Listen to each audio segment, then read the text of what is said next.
Yeah, good evening. Your eyes do not deceive you. It is Stu Woolley back hosting on All for United. It's been a while since I've been in this particular chair, but yeah, good to be back and taking over duties from good old Bazza. Baz has been having a couple of internet issues tonight, so we're hoping he'll stay with us. And we welcome from the sunny side of Florida, Johnny K. So, gents, how are you? Baz, you muted, by the way, but how are we all?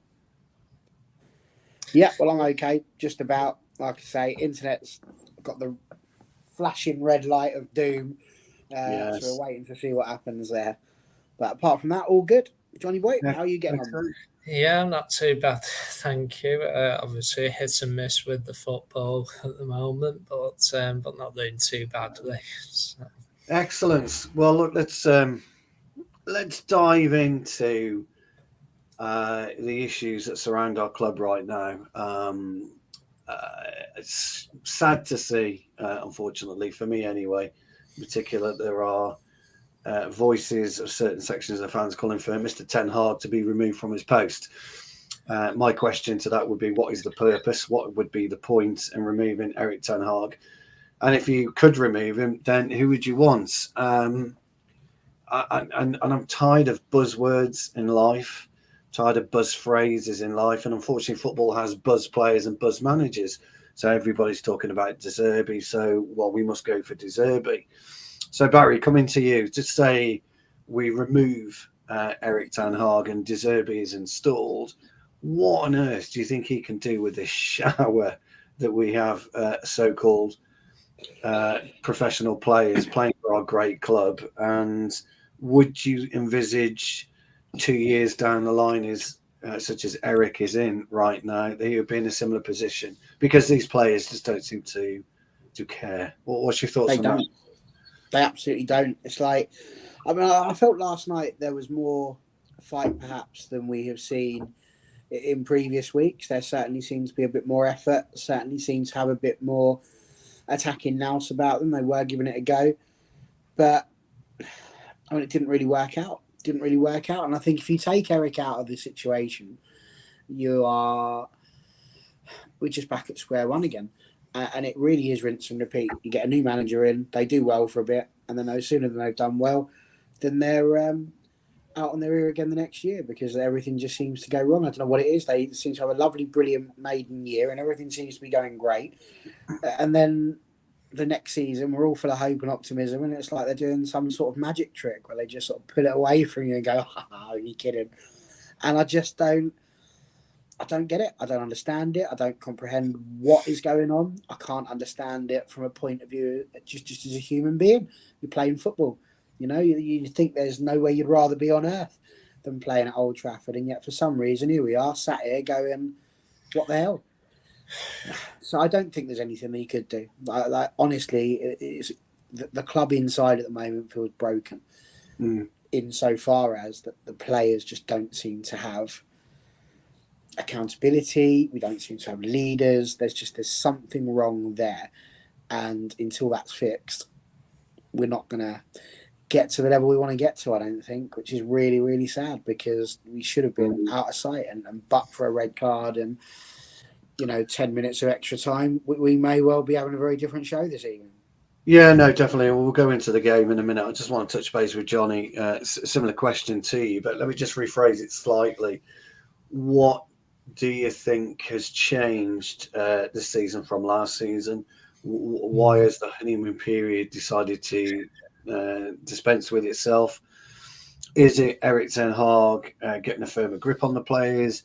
Is it, as I like to say, a bunch of posers not accepting a new stricter regime? They can't seem to get away with what they did in the past.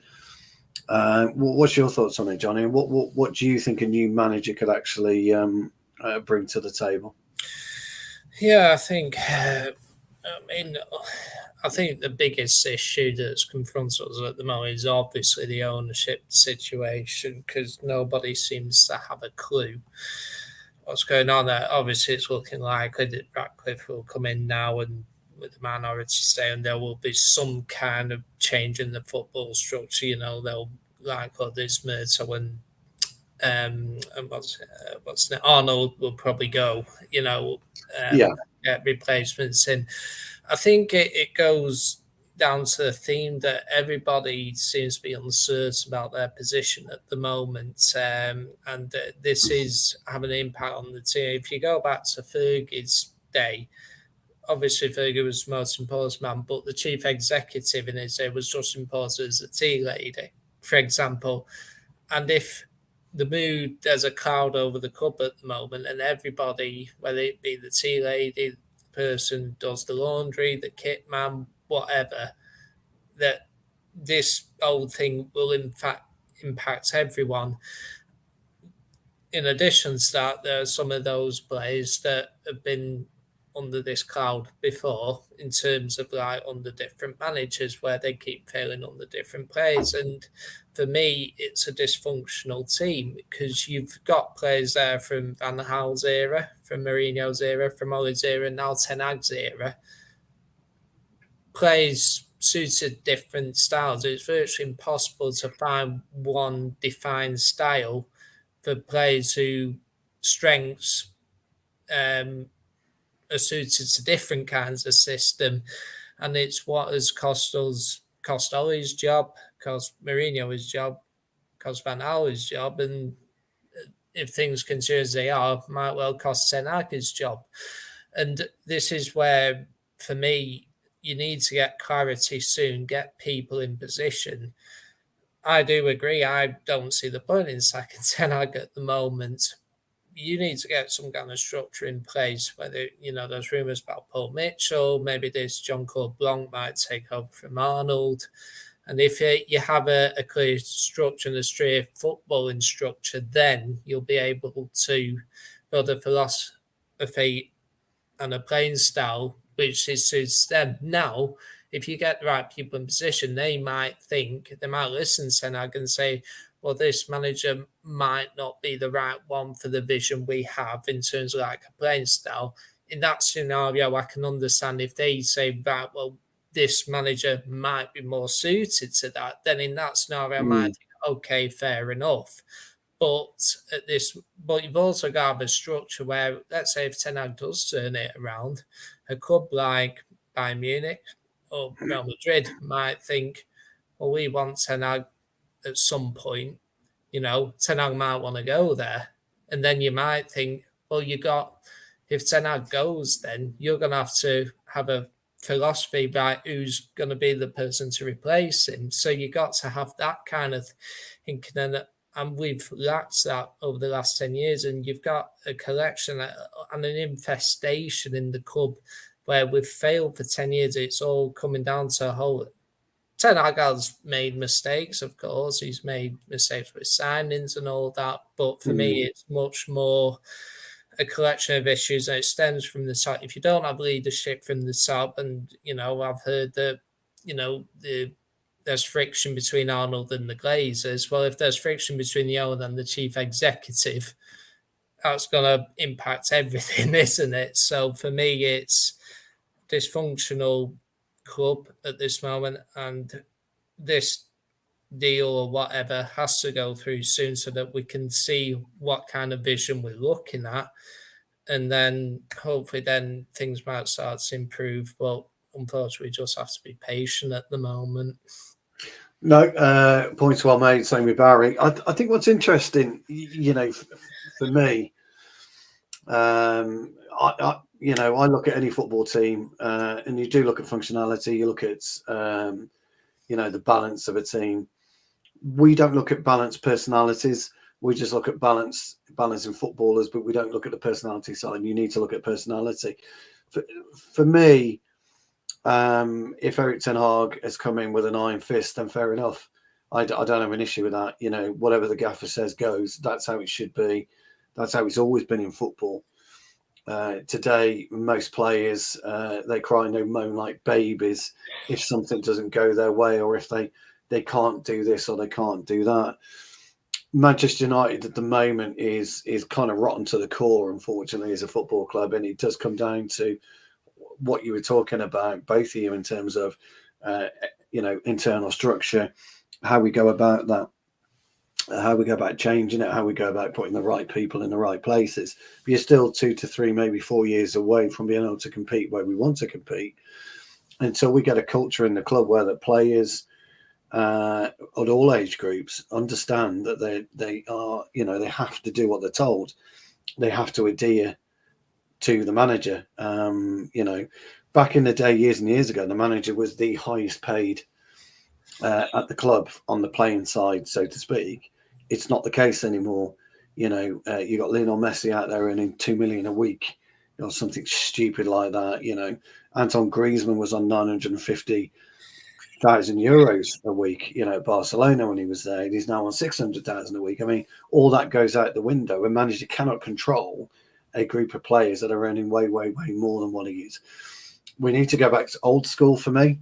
Everybody who knows me and listens to me understands I'm old school, but you have to do that. You've got to cut the head off the snake, and the snake at the moment is the monetary side of it.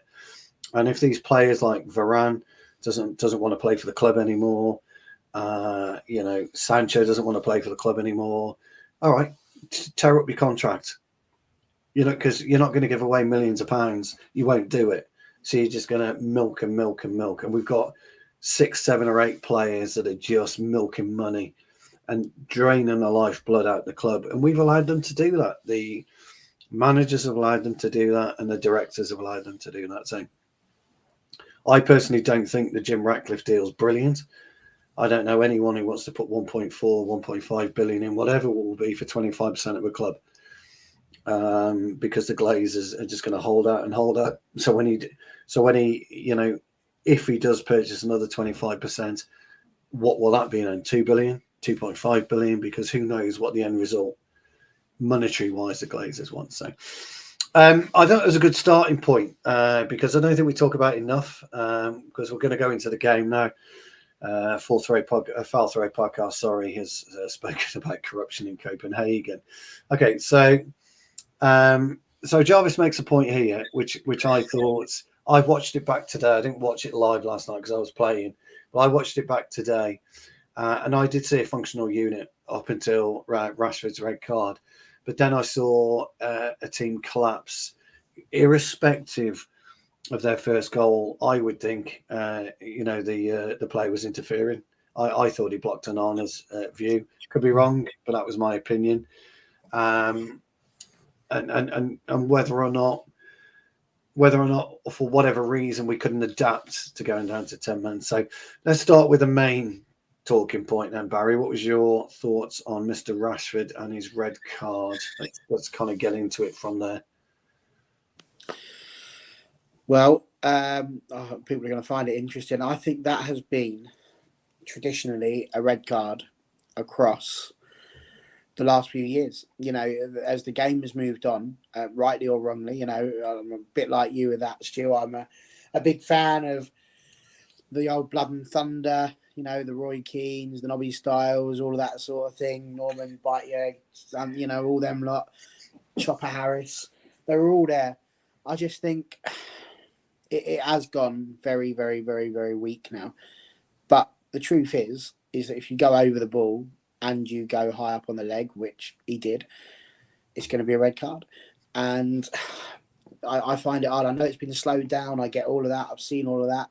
But refs are going to give that. I think really it comes away from, this is the problem we have now. Is it a red? Is it not a red? Like, there is nothing, absolutely nothing in this world, especially not on Twitter, that is universally agreed. Like, it doesn't matter what it is. And especially around Manchester United, you cannot get agreement across the fan base. So whether you keep VAR, whether you get rid of VAR, there's always going to be someone. You're going to get half of the fan base whinging that actually the refs are still going to make mistakes. And when the refs make mistakes, people will be whinging, going, oh, let's put technology back in. And the minute the technology's in, they go, oh, the technology's crap. Let's get rid of the technology. Let's just let the humans make the mistakes. And that's where we are. So it felt harsh. I've looked at it as clearly no intent.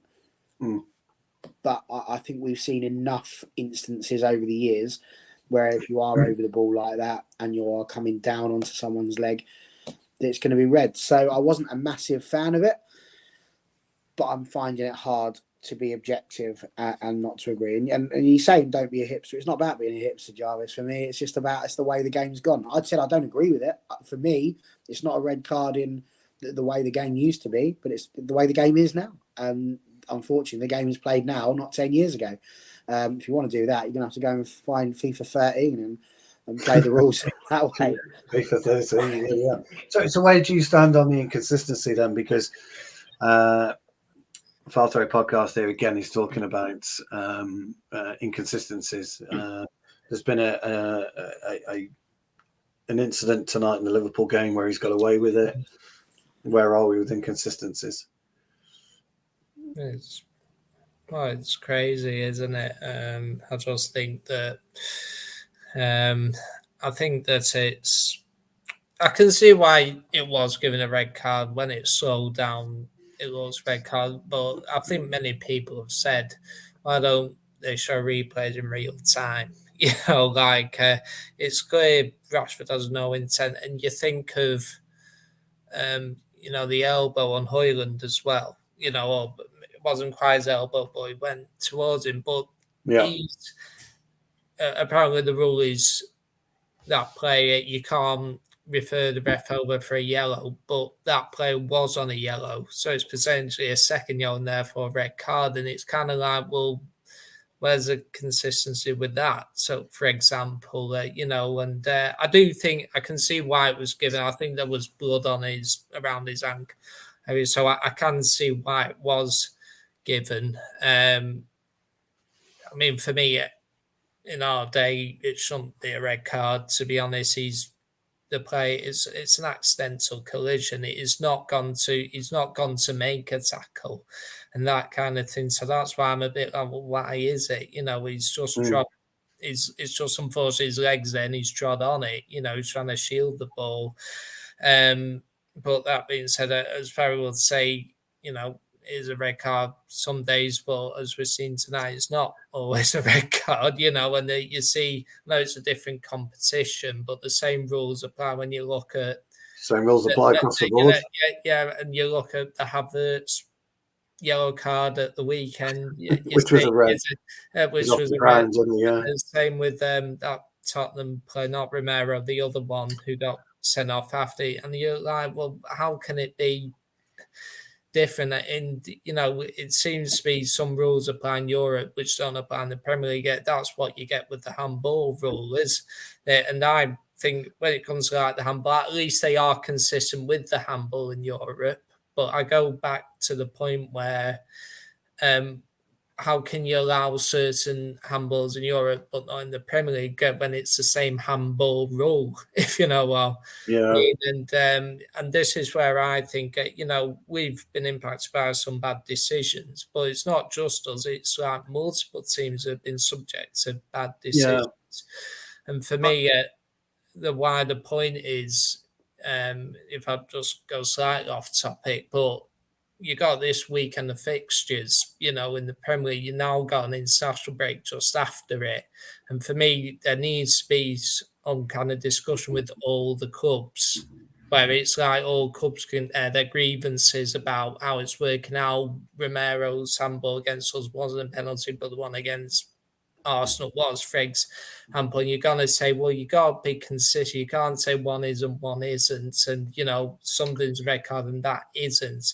And, you got the opportunity with this international break, get the teams involved and say, if you don't sort your house out, you might get to a point where a team might walk off the pitch because of a bad decision, because they've had so many bad decisions go against them and nobody wants that. And this is where, managers getting fined for speaking the truth. Well, they got to get the decisions right, first of all. And for me, going back to last night, the first goal, why aren't they checking that for offside? And to be honest, I did actually look at Varane, because Varane was at fault for letting his man run off him and get the shot off. So I do partly blame him for that. But that being said, how can they not see that player's offside interfering with play when you look at our goal that was disallowed at the weekend?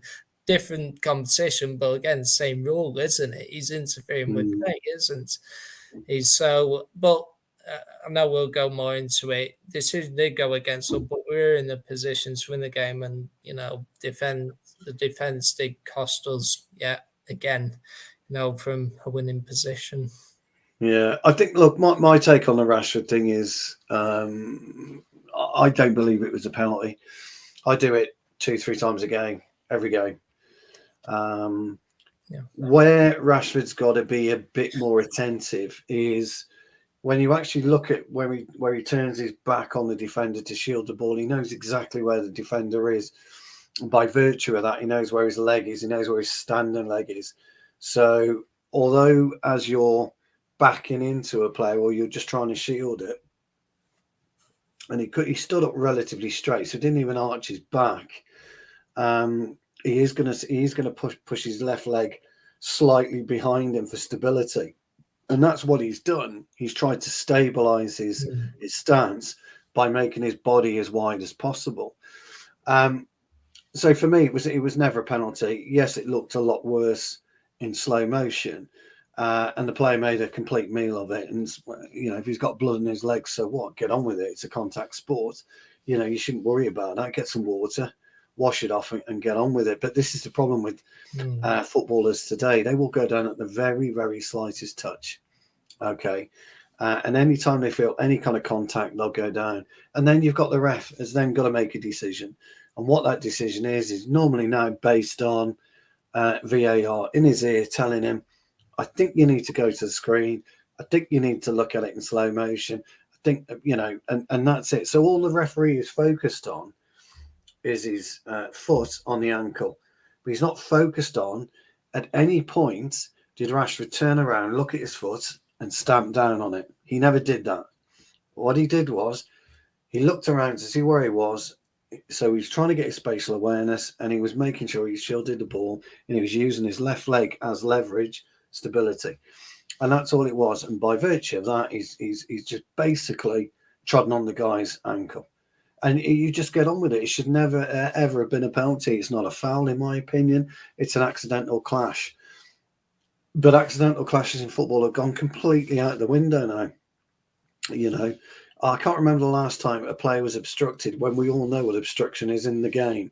The amount of times that Rashford has a player run across him to try and distract him, a form of obstruction. Same with Anthony. Well, actually, forget Anthony because he doesn't really do anything, does he? But during the game, how many times you pull back when you're in a forward motion? How many times you're doing this? How many times you're doing that? It's just wrong for me. And this is where the referees, for me, have got to be strong. We want you to go to VAR. Look, I don't agree. I don't agree with you. I'm not overruling it. That's it. That's my, my decision is you carry on. Because he carried on during the game. He carried on. And then all of a sudden, bang.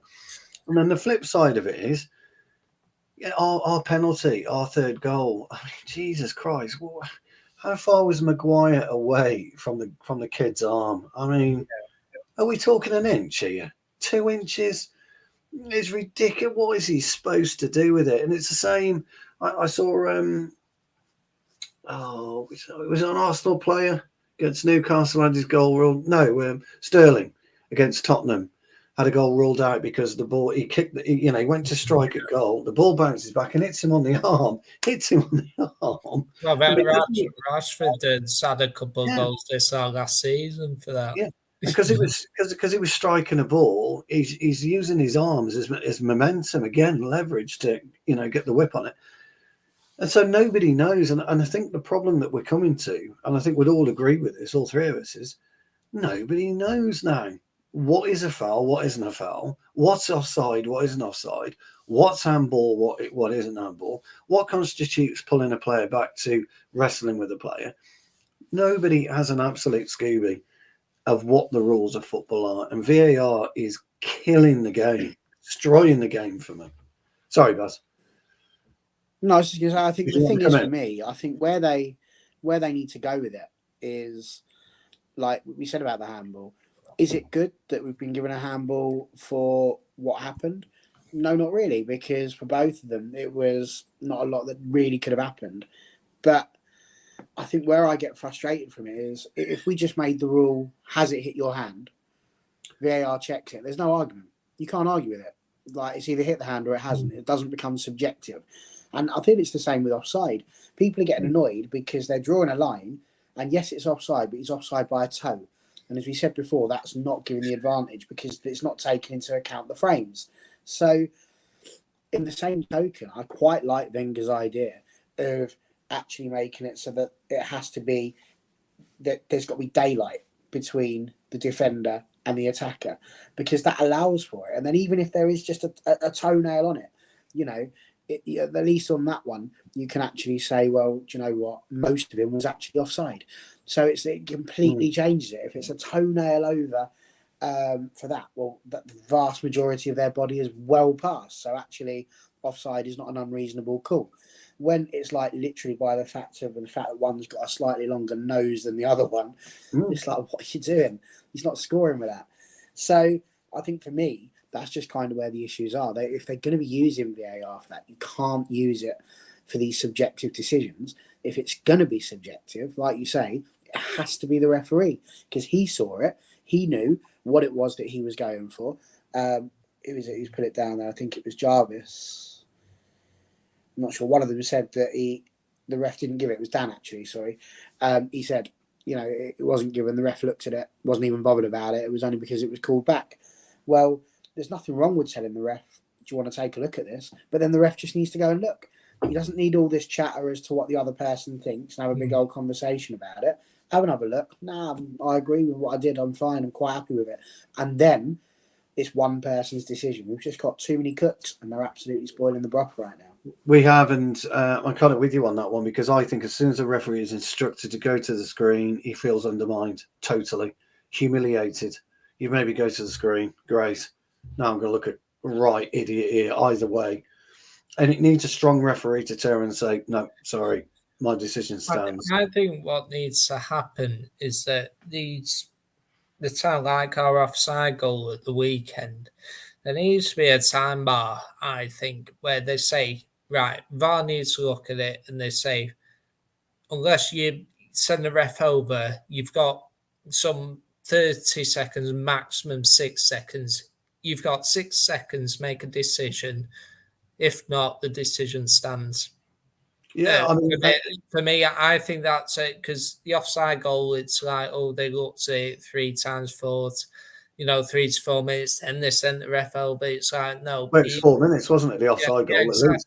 And it's like, it's too long, and they still didn't make it. And this is a problem with VAR because you'll have the foot, you'll have an official, then you have a deputy, then you have someone else involved. It's a lack of clarity. Yeah, and that's probably where you get. It would be best served with VAR if you got the referee on the pitch. Why not allow the fourth official, let's say, camera access, where he's like the VAR referee effectively in the stadium, in the ground, that he's got access to the camera. And therefore, if he can then say to the ref, you might want to relook at this.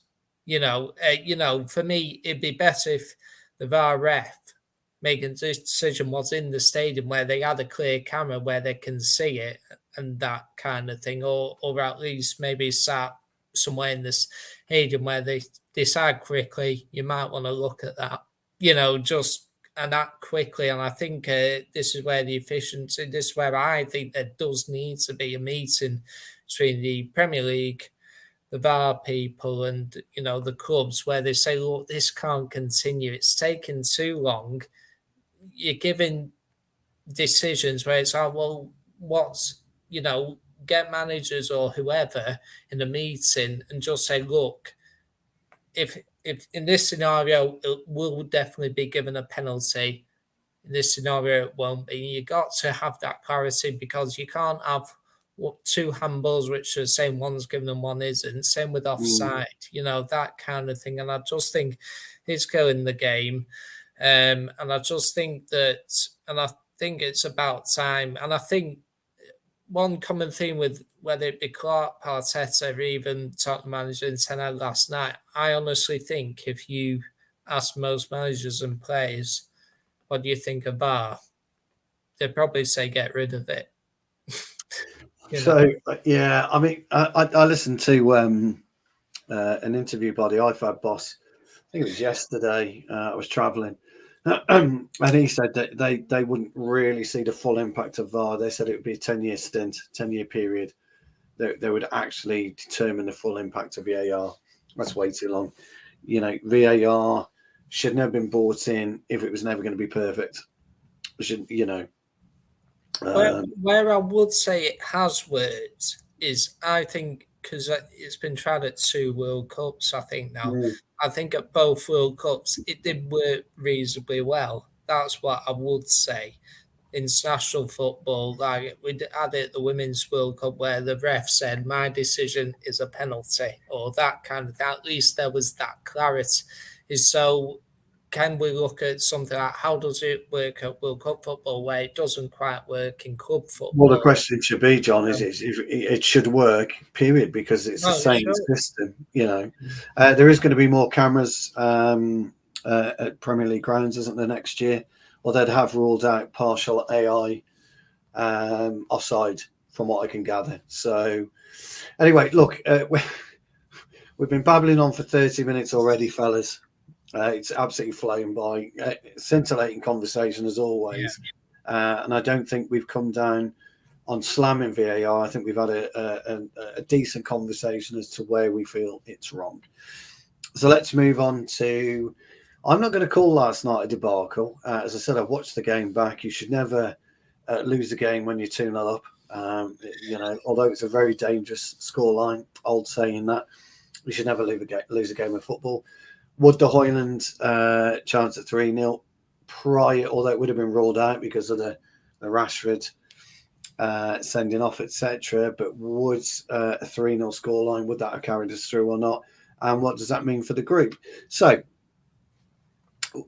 we have got a huge game against Galatasaray in a few weeks' time. Going out to Galatasaray is going to be an absolute nightmare. I firmly believe our players don't have the minerals to go out there and win. I don't believe we've ever beaten Galatasaray on their own doorstep. Many, many years ago, fellas, I went to the Manchester United Champions League game in Galatasaray in Turkey. Wow, did I see a different type of football and atmosphere? But let's have a quick look at the game. I don't want to dissect it, because I think way too much happened in that game, and I don't think we'll ever end the stream if we actually really drill down into it. But Barry, give me your thoughts on, or your overview of the game, where you thought we were weak, where you thought we were strong, what positives came out of it, and forget the negatives because there's quite a few there, but what positives did you see? And can we smash Luton at the weekend? So, well, just the thoughts on the game first, really. I mean, you look at the previous Copenhagen game, we just snuck past them in the end, and I know there was a lot of other stuff going on around that.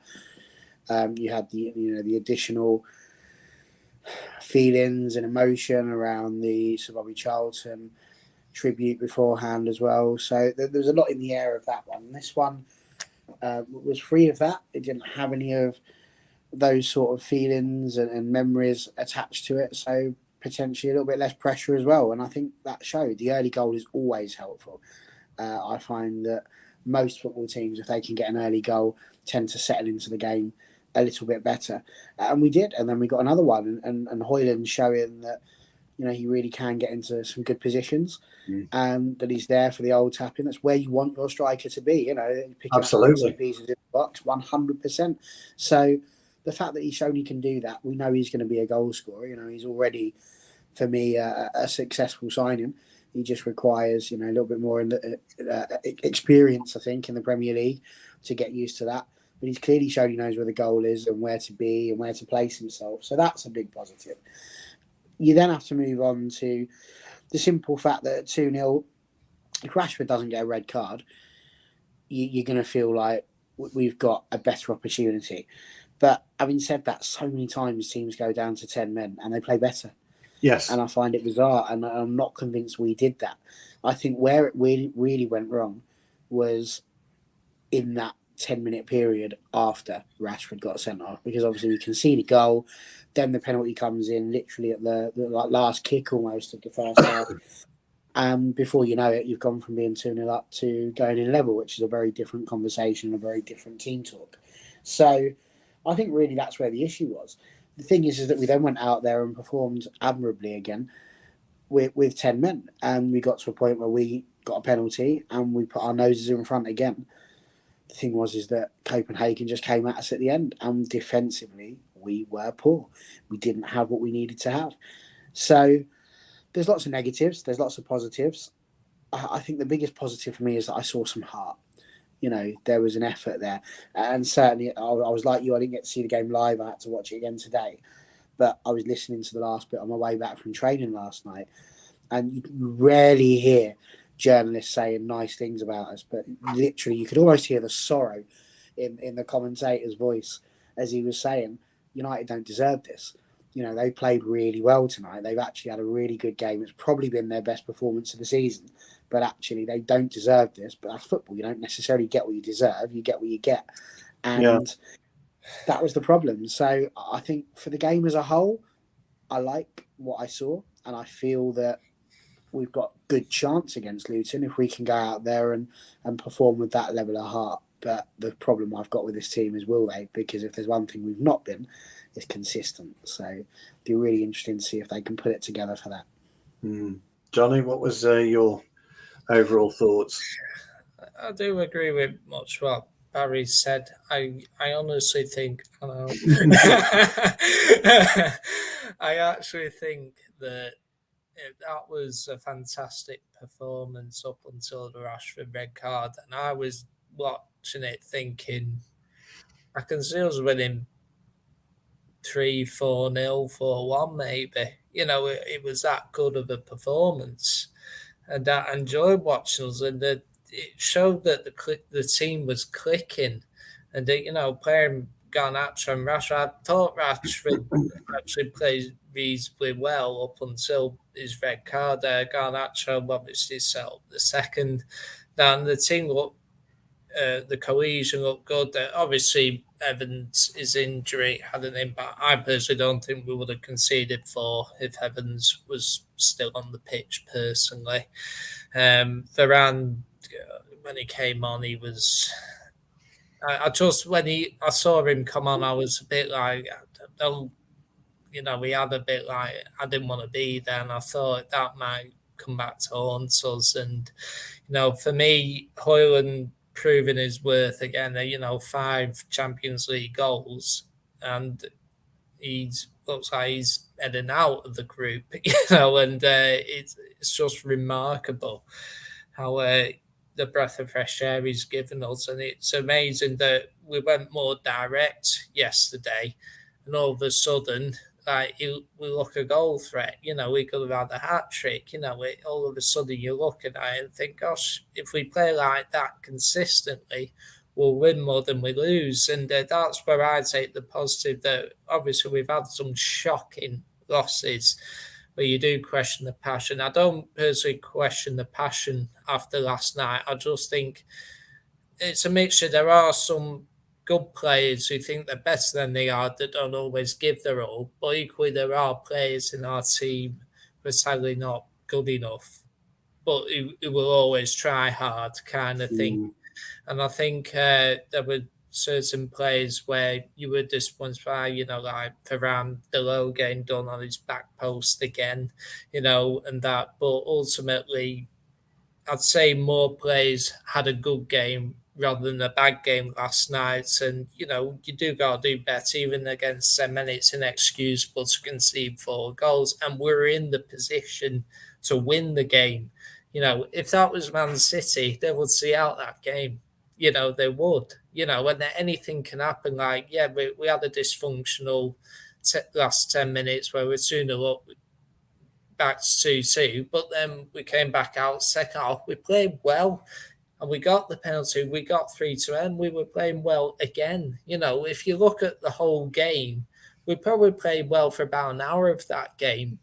But sadly, 10 minutes at the end of the first half and 10 minutes at the end of the second half is what cost us ultimately.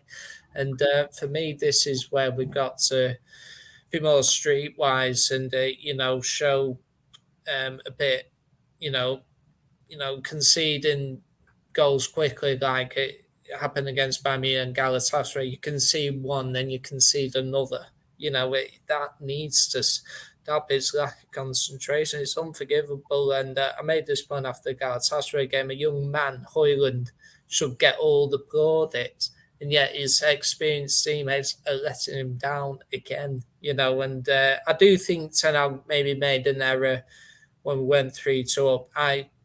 People question Hoyland coming off. I think his legs were run, but I think that he should have made a couple of changes with about 15 minutes ago, bring a couple of fresh legs on at that moment to try and see out the game. I think this is where a manager like Mourinho, he would have shut up shop at that point and say, you're not going to score against us. And I think that's where we probably, if I was criticised Ten Hag about anything, it would be that. But overall, you got to try and take the positives from what is a bad situation. We did play well for much of the game.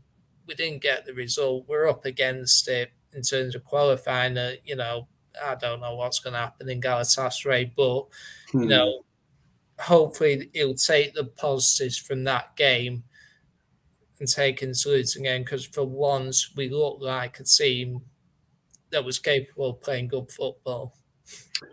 Yeah, so my take on it is I thought it was quite an intriguing match, really. I thought, we were, from a functional point of view, I thought we were excellent until Rashford was sent off. Then that's when you really dig deep in a game of football. That's when you have to dig deep. At 2-1, we should have been far, far more sensible with the ball, far more sensible with our possession. And if push came to shove, absolutely crunch one or two of them and knock them out their stride, which is what we didn't do. We didn't do that for the last 10 minutes either. Once you allow a team momentum, you allow them to come on to you. And if you don't have that structure, that defensive structure, that nous, that streetwise brain that you talk about, John, you're always going to get caught somewhere, whether it's across from to the back post where Dallow's sleeping, for their third goal, their equaliser.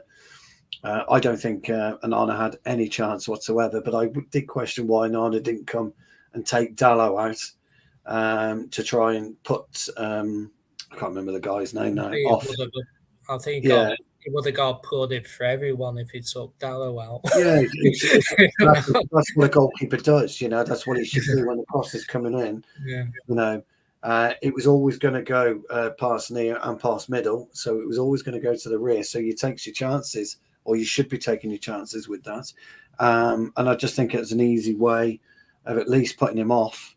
I don't think they score then. They don't come back and they don't win the game. It's little moments like that for me. Bruno again, I thought he had an okay game. Not brilliant, but an okay game. But he's got to be, you're captain of Manchester United now, so you've got to re-galvanise everybody. At 2-2, we come in, we get the penalty. You've got to re-galvanise everybody completely, and we're not doing that. I'm not seeing enough of that. McTominay should have made it 4-2. It was a poor effort by his goal-scoring standards at the moment. So we had the chances to win the game and put the game to bed, even with 10 men. And I just think, Copenhagen were this team that they're just like a little gnat, a little tick. They're just going to keep ticking and ticking and picking and picking and picking at you. And that's what they did. They kept coming and coming and coming. They jabbed and jabbed and jabbed and jabbed and jabbed until they could apply the knockout blow. And they were poor. Those two goals were both very, very poor goals to concede. But we were dicking about at the back, Onana to Maguire to get it up the fucking pitch, for crying out loud. Don't knob about with it. Varane looked like, as you quite rightly say, he didn't want to be there. So for me, it was the players got to take it on the chin. It was the players that screwed up. It wasn't the coach that screwed up. It was the players that screwed up because they're the ones that are making these stupid mistakes, ridiculous mistakes. They know they're a high pressing team, Copenhagen. What on earth were we doing trying to dick about with it at the back? I hear it all the time. Got to have a ball playing goalkeeper, blah, blah. What for? Somebody come on any stream that I'm on, any stream, I don't care, and tell me what the fucking use of a ball-buying goalkeeper is? Tell me, because I need to know. And tell me, where do we benefit from playing it around the back? Somebody enlighten me as to why this is football, because it doesn't get you anywhere. You know, Well, I think the idea is supposed to be that the attack jump on to the defence and it draws them on, so therefore you've got room at the back. But that only works providing your defence don't lose can the ball. do that and not lose the ball and get smashed themselves. Yeah, which is what we're doing, you know. And it's not just Manchester United. I've seen it right across the board. Other teams playing it across the back, you know, it's lazy. It's lazy. And I think also this is where I used to defend De Gea to some degree. Obviously, his ball playing wasn't great. But for me, you know, I had went to Old Trafford for, you know, a good number of years. Yes, his distribution wasn't great, but the players in front of him were rarely asking for the ball, you know, and he didn't always have the right pass angle. There were times where he blasted up for when he could have played a simple ball, but there were times also where there weren't many options, and now all of a sudden we get Onana in.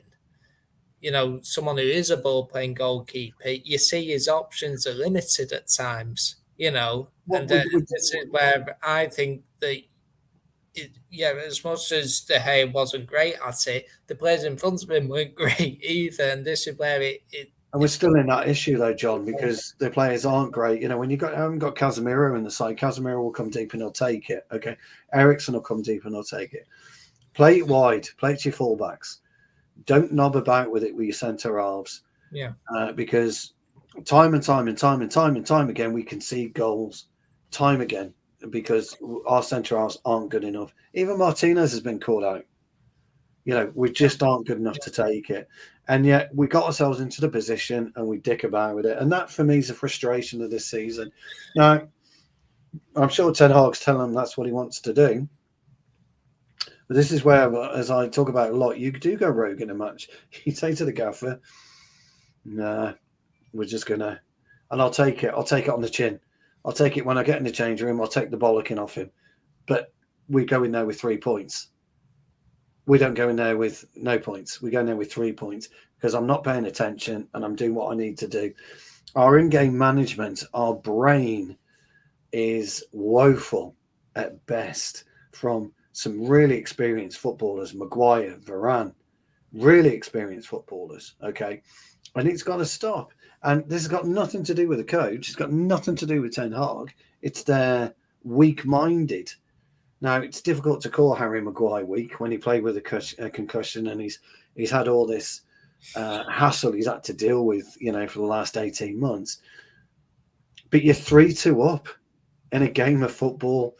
You do what it takes to win, and we're not doing what it takes to win. So, but I do tend to agree with both of you. I think there were some positives out there. But can we take that into Luton? Now, we know that Luton are nowhere near as bad as we think. They drew with Liverpool, didn't they? Was it last weekend? 1 apiece or whatever it was. They're going to be a difficult nut to crack, but we should beat them. So we've got 10 minutes to go to the hour. It won't be a marathon when Barry's in charge. Barry likes a marathon. We'll round it up in 10 minutes. So Barry, John, let's go through your 11, combined 11. See what you can do, and see if we can predict a win or a draw or a loss. So go ahead. I'll let you two talk that one out, and then I'll give you my 11. Yeah. I mean, I think we all know the goal is going to be John. Yeah. India, right? Yeah. By the way, just out of interest, I would play him against Galatasaray away. Yeah. Oh, that'd be an interesting one. Yeah. I would. It's absolute. What have you got to lose? Not a lot at the moment. And the kids played. The kids played. Yeah. Anyway, I'll play him away. But there you go. That's just something for.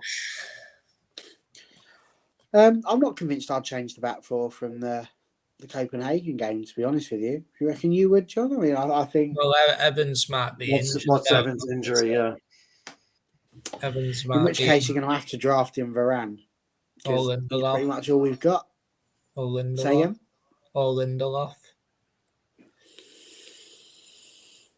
I mean, I'd rather Lindelof, to be honest. I don't think Varane's been at the races at all this season. I don't know what has gone on with him or what type of falling out there's been, but he's just not with it at all.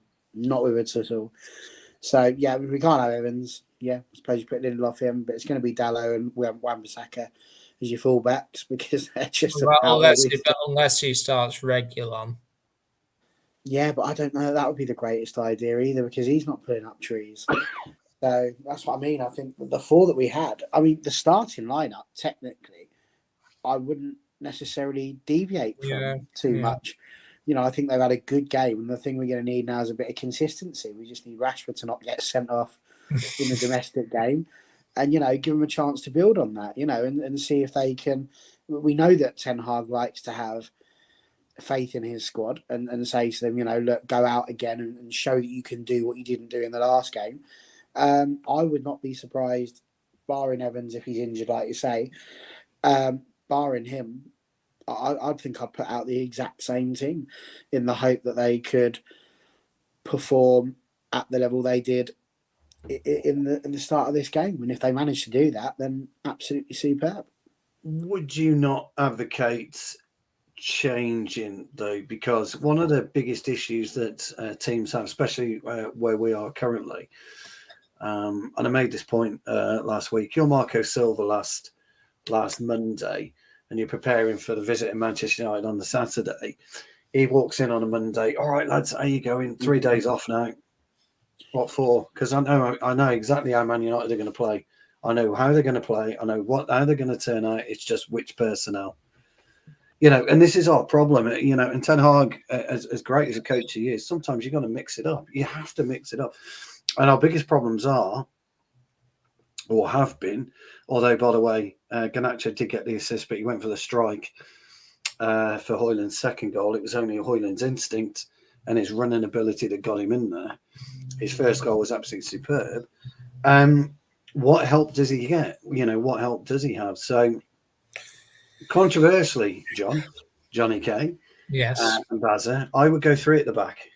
I would play 3 at the back, and I would play with 2 wing backs, and I would play a midfield 3 of McTominay, because I think he's better than Amrabat at the moment, Holding, Eriksen and Mount, and I'd play Højlund and then Bruno in behind Højlund.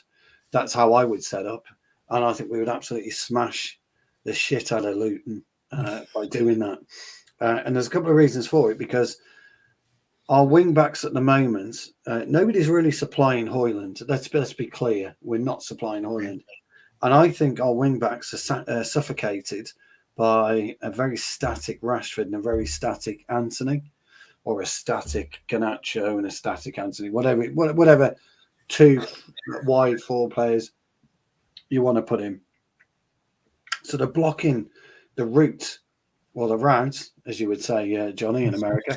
Wing backs, they maybe cross the ball. Reguilon is an absolute master of a cross from about 25 yards deep on the diagonal.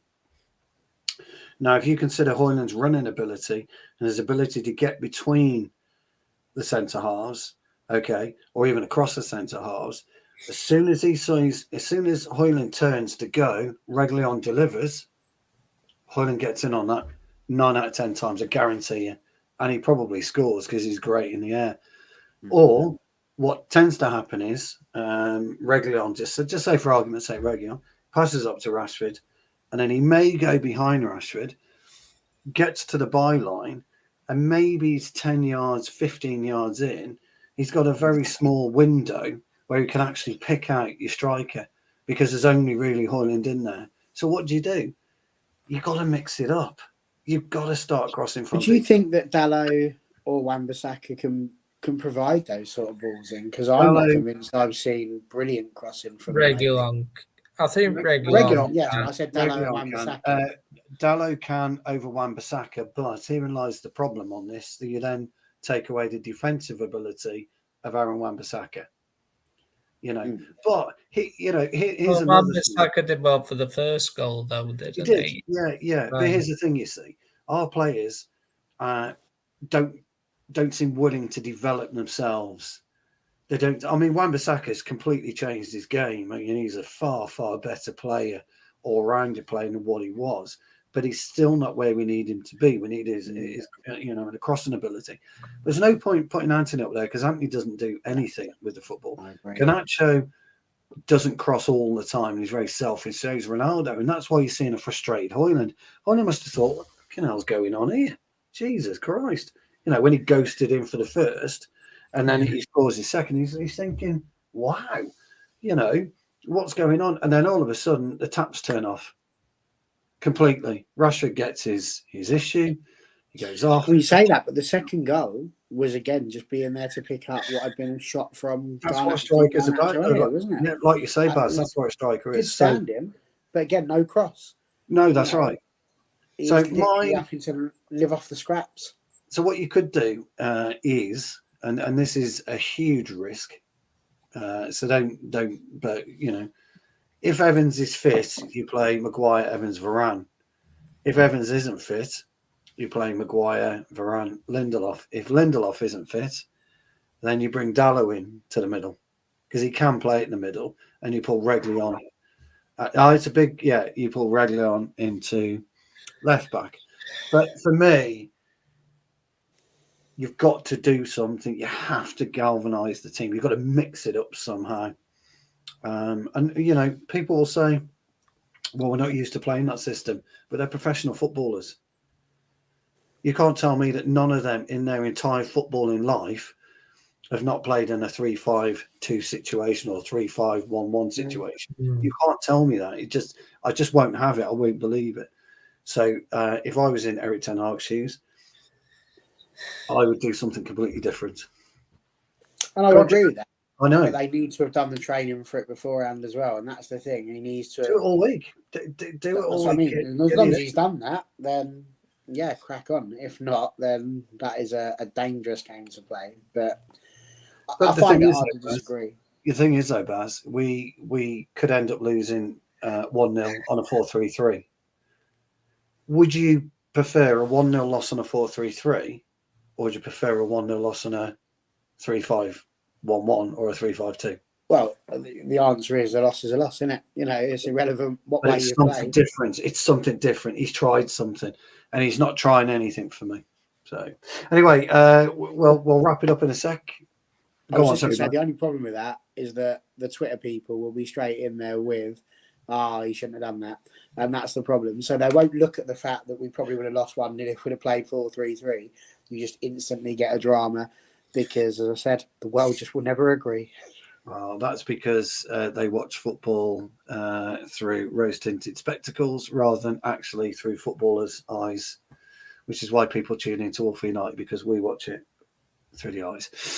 Gentlemen, we are coming to the hour. I know everybody, Baz, would normally do an hour and a half, but yeah. To be fair, that's because you're usually the guest, not the host. Yes, that's true. Yes, yeah, and I'm usually chirping. Let's have a quick score prediction, and then we'll bid you good night and farewell.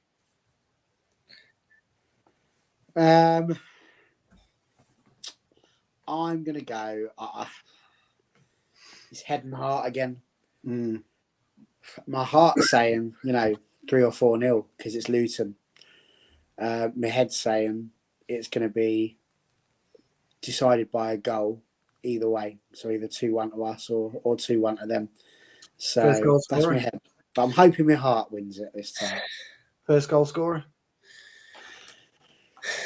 You know what? I'm going to put Højlund down to score his first in the Prem. I think after getting that now, people will start to see what he can do from our side of things. So I'm going to go for a Højlund goal and a Harry Maguire bullet header. Yes, that's what we like to hear. Johnny K, all the way from sunny Florida. Yeah, I'm one of them that part of me just has a feeling. I thought one of these games this week we would turn it on, and yesterday we were turning it on until the Rashford red card, and I don't know, I just got a feeling we might just get a big result, I think, and We might lose 1-0, but I think I'll go 4-1. Oh, Johnny K. Well, I'm 4-1. going. Oh, sorry. First goal scorer.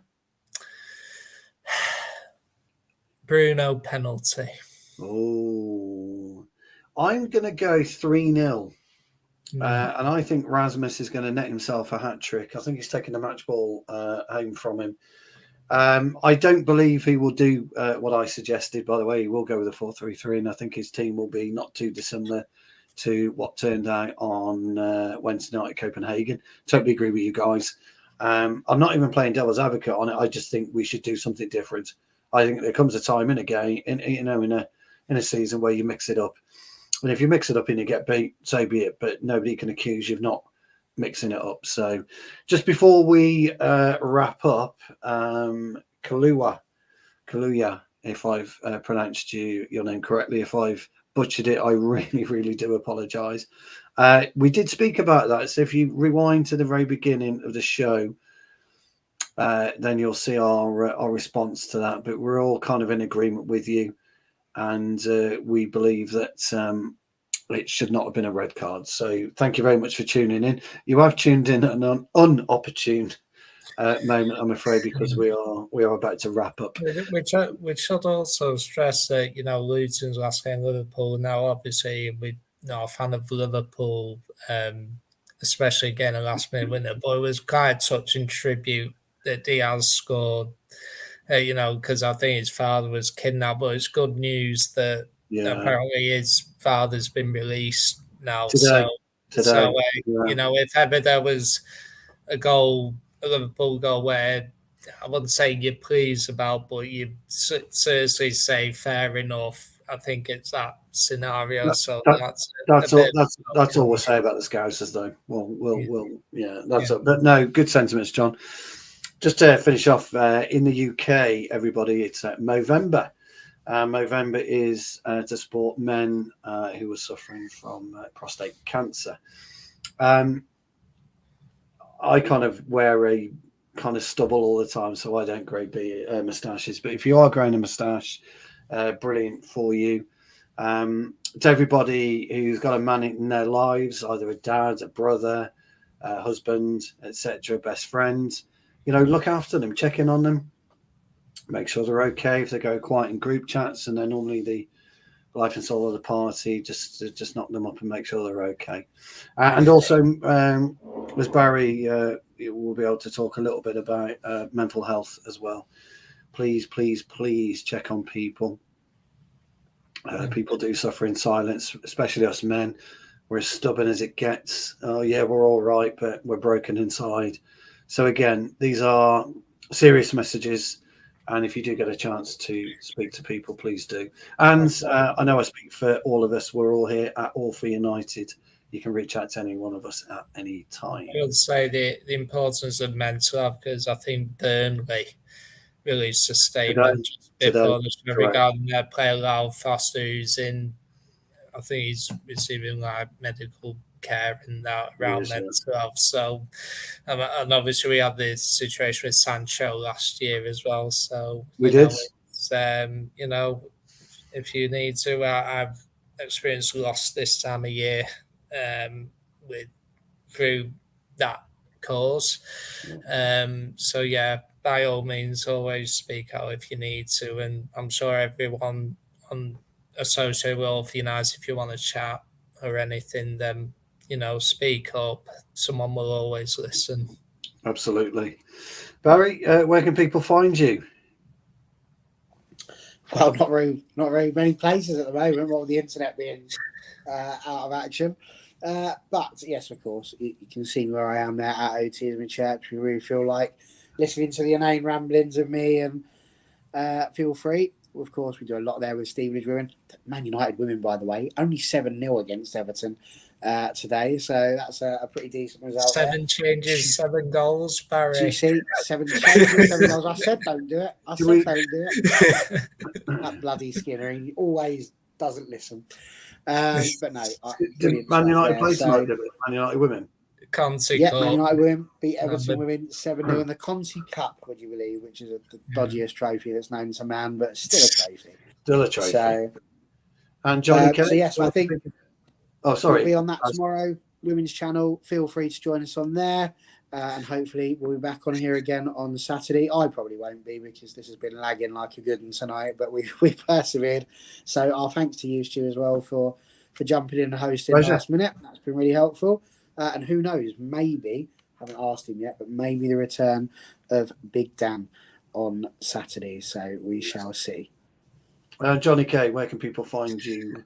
Yeah, you can find me at John_Kermo2. Enjoying the sunshine in Claremont, Florida. And if anyone's ever in visiting Universal or Disney World, then give us a shout.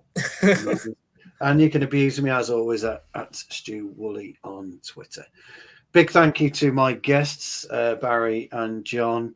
Big thank you to all of you in the comments, people that have been watching. We really, really appreciate it. Your support is great. Please share, like, and subscribe because it does help the channel. Ring the notifications bell as well, I'm told, because that definitely helps the channel and helps the algorithm. All for United is growing.